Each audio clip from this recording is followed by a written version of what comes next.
आत्मा सर्व आत्मा सर्वशक्तिमान है। इसमें जैसी भावना करेंगे वैसा भाषित होता है। वास्तव में सुख दुख नहीं है। जैसे शराबी को शराब में सुख भासता है, सबको थोड़े भासेगा, क्योंकि उसकी कल्पना है। ऐसे किसी किसी को पैसे में सुख भासेगा, किसी को परिवार में सुख भासता है। ऐसे जिसकी जैसी भावना होती है वैसा ही फल पाता है। तो सुख दुख है नहीं, वासना से भाषित होते हैं। जैसे कोई व्यक्ति हमारे घर आया, ठीक है, हमारा उससे कोई परिचय नहीं है, तो उससे हमें न हर्ष होगा न शोक होगा। अगर अपना मित्र आ जाए तो हर्ष होगा, अगर शत्रु आ जाएगा तो क्रोध होगा। तो न वो शत्रु है न मित्र है, तीनों में एक जैसे, तीनों आदमी तो एक जैसा ही है, लेकिन तीनों में हमारी अलग अलग भावना, तक तीनों का प्रभाव अलग अलग पड़ता है। एक से खुशी हुई, एक से दुख हुआ, एक से कुछ नहीं हुआ। ऐसे जगत में जिसकी जैसी भावना होती है वैसा भाषित होता है। जगत वास्तव में है नहीं। कई लोग हैं आश्रम में दुखी हो जाएंगे और सब सब शराब कबाब के अड्डे पे जाएंगे तो सुख महसूस करेंगे, और साधक जो उनके निगरों के बीच में जाएगा तो अपने को दुखी महसूस करेगा। तो ये सब भावनाओं का खेल है, संसार बना ही नहीं, सब भावनाओं से भाषित हो रहा है। न सुख है न दुख है। भावना भी एक मन का ही रूप है ना। हाँ, जब मन का ही रूप है तो मन भी ब्रह्म है, तो ये भावना क्यों उपजती है? अधिष्ठान को नहीं जानते ना। जैसे सर्प, रस्सी का ज्ञान नहीं है तो सर्प की भावना होती है। रस्सी का ज्ञान हो जाए तो सर्प की भावना उठेगी क्या? ऐसे ब्रह्म का ज्ञान नहीं है, इसलिए जगत की भावना, अद्वैत प्रपंच की भावना उठती है। ब्रह्म का जिसे ज्ञान हो जाएगा तो फिर संसार की भावना थोड़े उठेगी।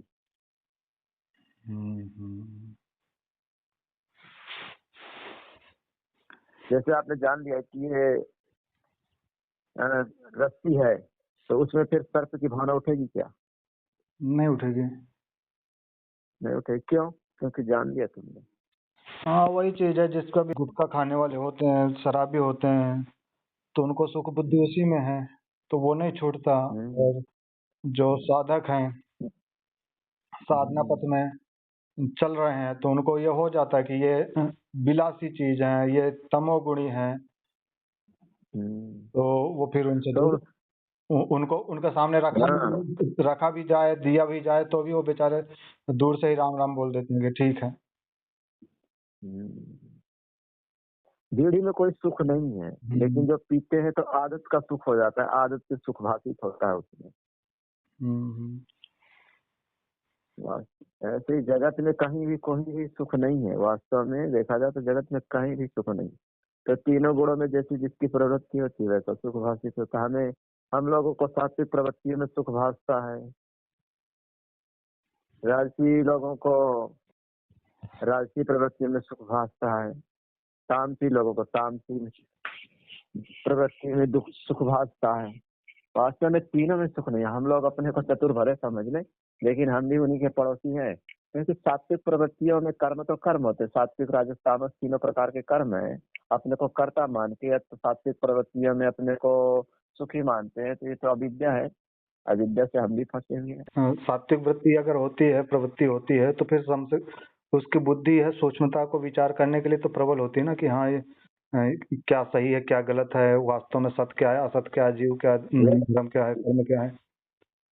लेकिन अगर सात्विक प्रवृत्ति, हाँ, बुद्धि सूक्ष्म होती है, लेकिन सात्विक प्रवृत्ति में भी अगर आसक्ति हो जाती है तो वो कर्म राजसी तामसी बन जाते हैं, फिर उसमें सूक्ष्म वो बुद्धि नहीं होती। तो फिर सात्विक बचेगा ही नहीं ना। वही तो कह रहा हूँ। इसलिए सात्विक तब तक है जब शास्त्र सम्मत है, तब तक।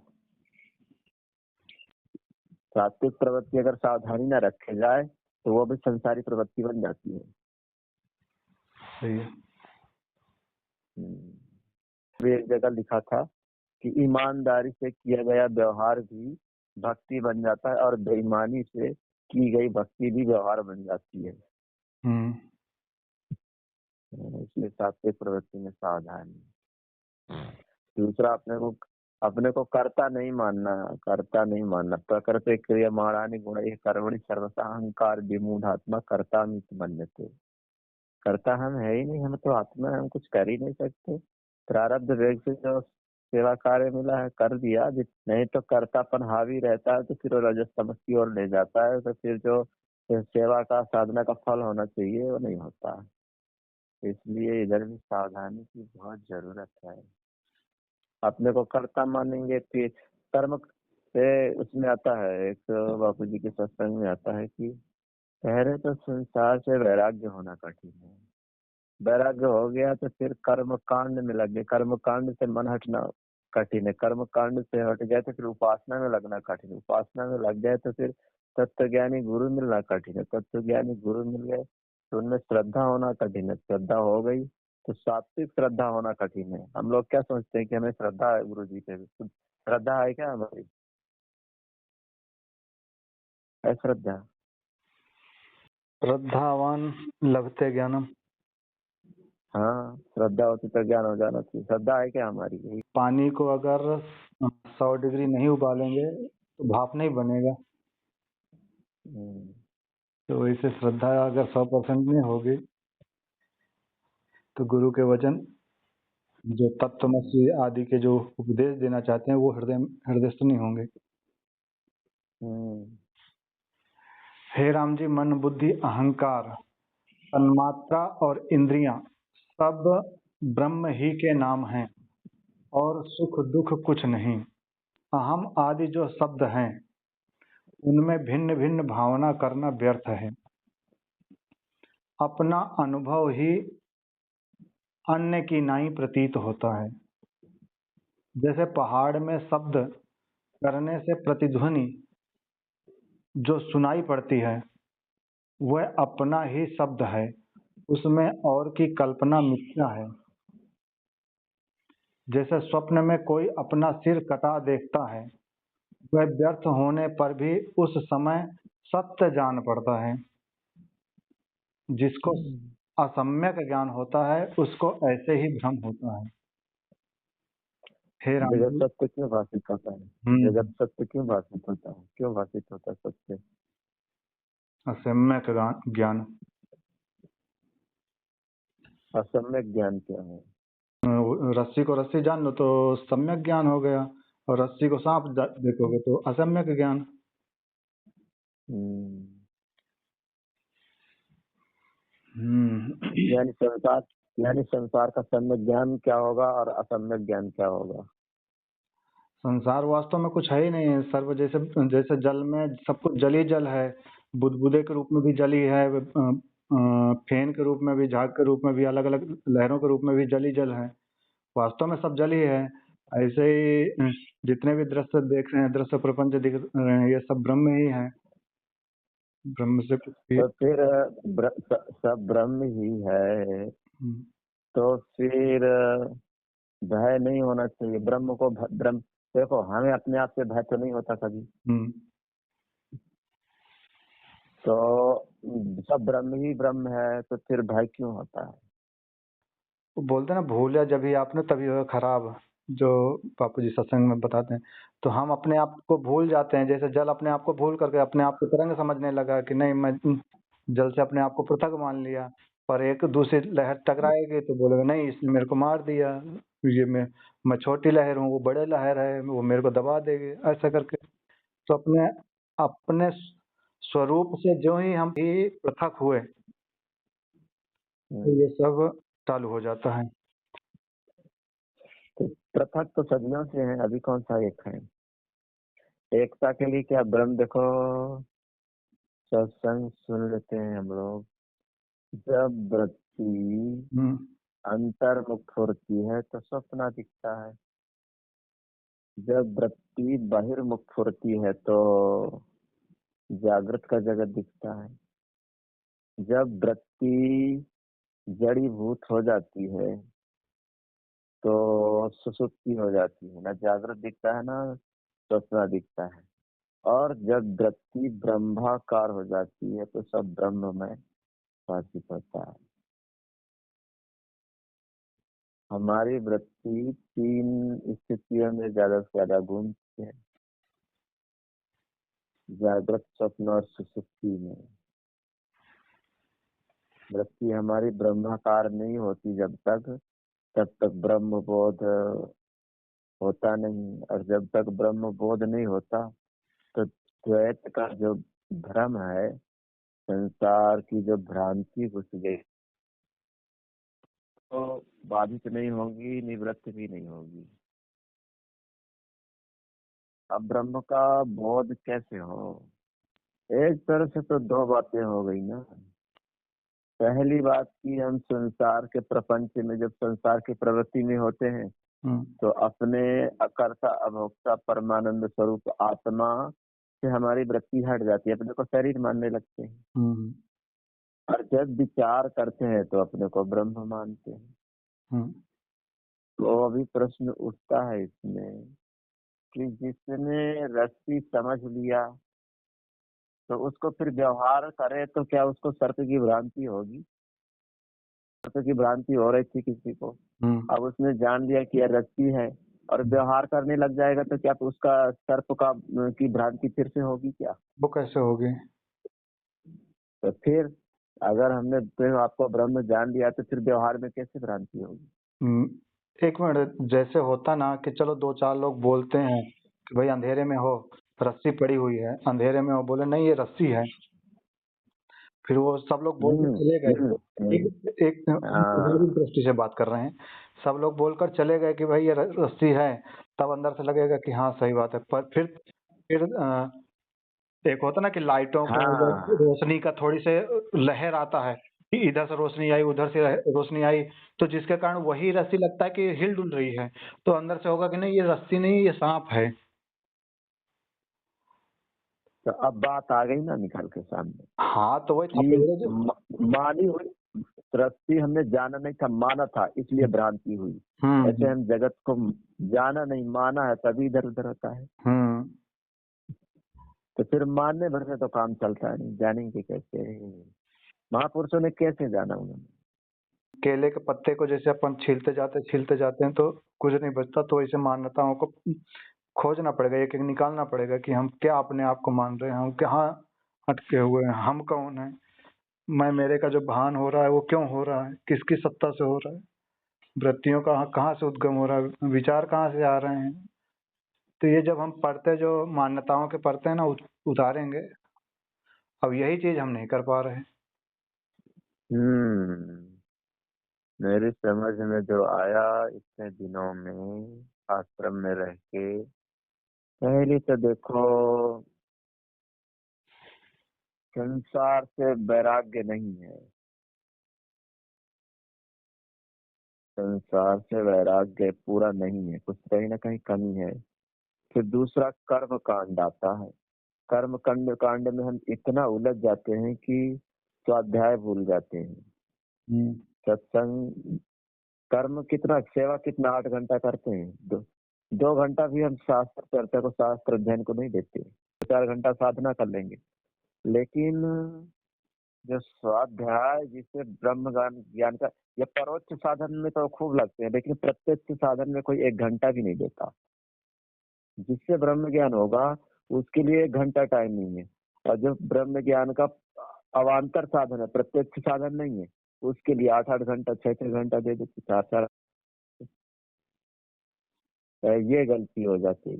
कर्म कांड में आता है कि ये तो हो गया कि कर्म में हम इतना प्रवृत्त हो जाते हैं कि समय नहीं बचता। दूसरा लोक संपर्क, लोक संपर्क में हम अपना घर परिवार के लोगों को तो भूले रहते हैं, लेकिन यहाँ के पैसे में हम सब चिंतन चलता रहता है उसको, ये वो सबका बहुत सारे नंबर तो सबकी इधर ही के हैं, अपने नंबर कहाँ घर परिवार के ज्यादा, इधर ही के ज्यादा मेला इकट्ठा कर लिया, तो उन्हीं लोगों का चिंतन चलता रहता है।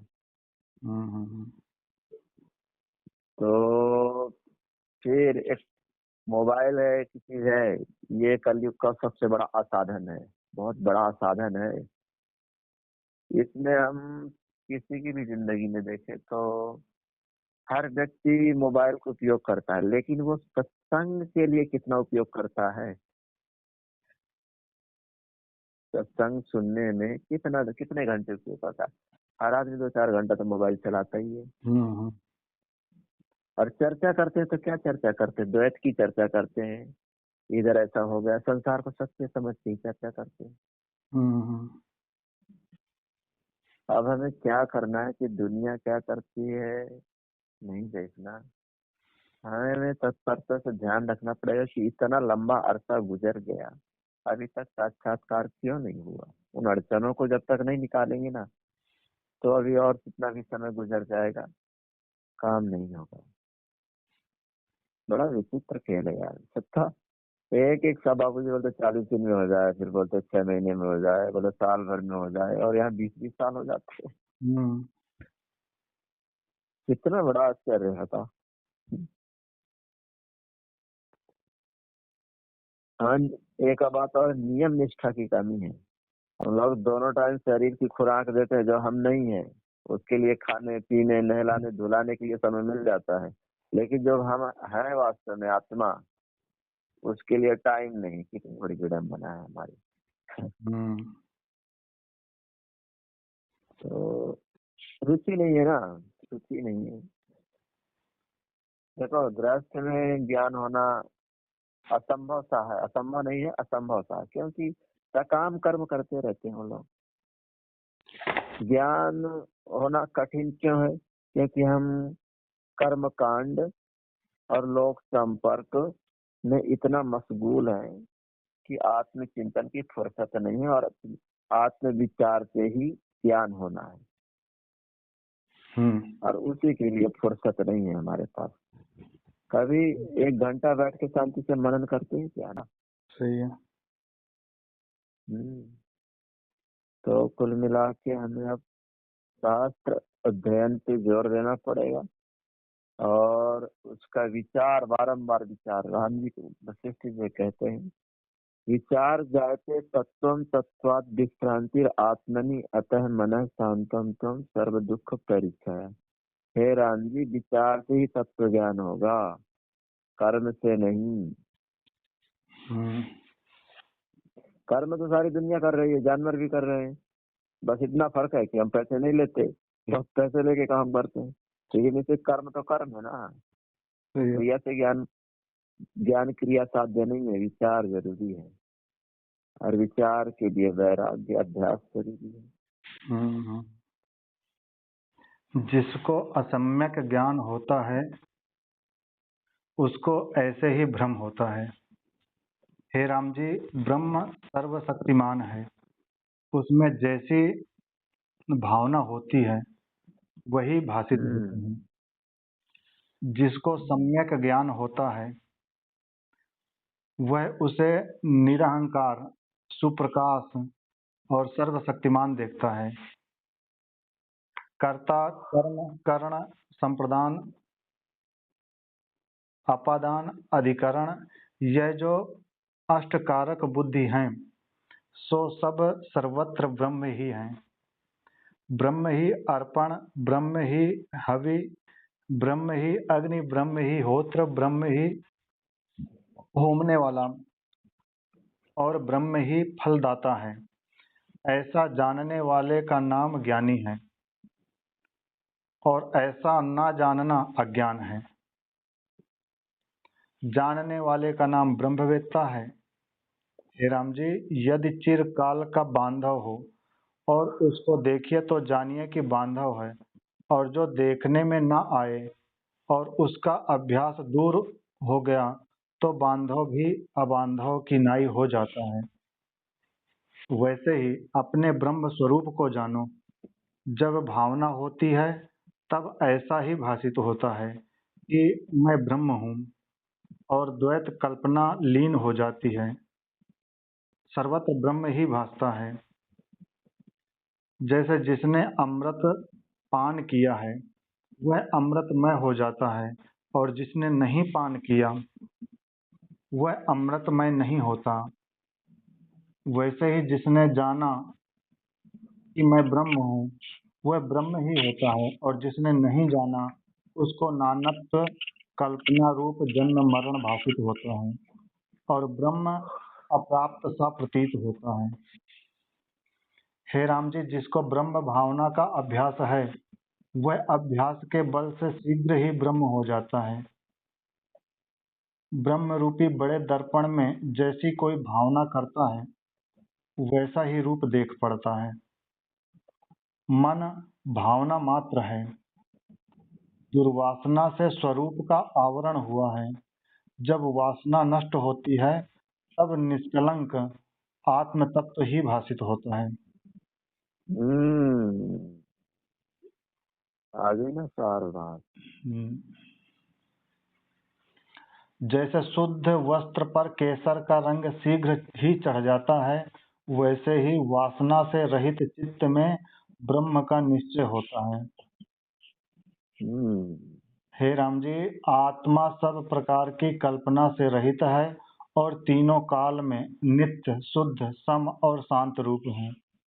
जिसको ज्ञान होता है वह जानता है कि मैं ब्रह्म हूँ और सर्वदा सब में, सब प्रकार, सब घट पट आदि जो जगत जाल है उसमें मैं ही ब्रह्म आकाशवत व्याप रहा हूँ। न कोई मुझको दुख है, न कर्म है, न किसी का त्याग करता हूँ और न वांछा करता हूँ और सर्व कलना से रहित निरामय हूँ। मैं ही रक्त, पीत, श्वेत और श्याम हूँ और रक्त, मांस, अस्थि का शरीर भी मैं ही हूँ। घट पट आदिक जगत भी मैं ही हूँ और तृष्णा, बेल, फूल, गुच्छे, टास, वन, पर्वत, समुद्र, नदियां, ग्रहण, त्याग, संकोच, भूत आदि शक्ति सब मैं ही हूँ। मैं ही विस्तार को प्राप्त हुआ हूँ।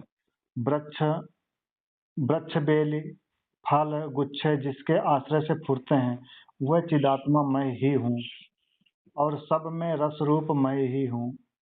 जिसमें यह सब है और जिससे यह सब है, जो सर्वरूप है और जिसके लिए सब है, ऐसा चिदात्मा ब्रह्म मैं ही हूँ।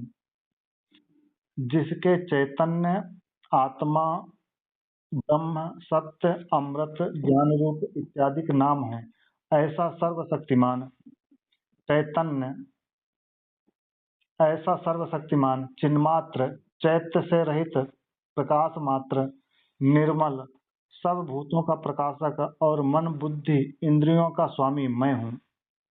जो कुछ भेद कलना है सो मन आदि ही की थी और अब इनकी कलना को त्याग कर मैं अपने प्रकाश में स्थित हूँ।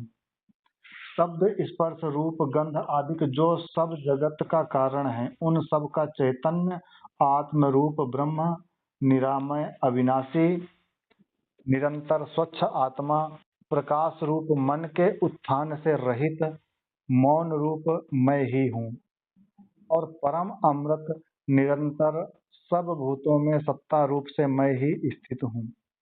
सदा निर्लेप, साक्षी, सुषुप्ति की नाई और द्वैत कलना से रहित अक्षोभ रूप अनुभव मैं ही हूँ। शांत रूप जगत में मैं ही फैल रहा हूँ और सब वासना से रहित अक्षोभ रूपी अनुभव मैं ही हूँ। हरि ओम।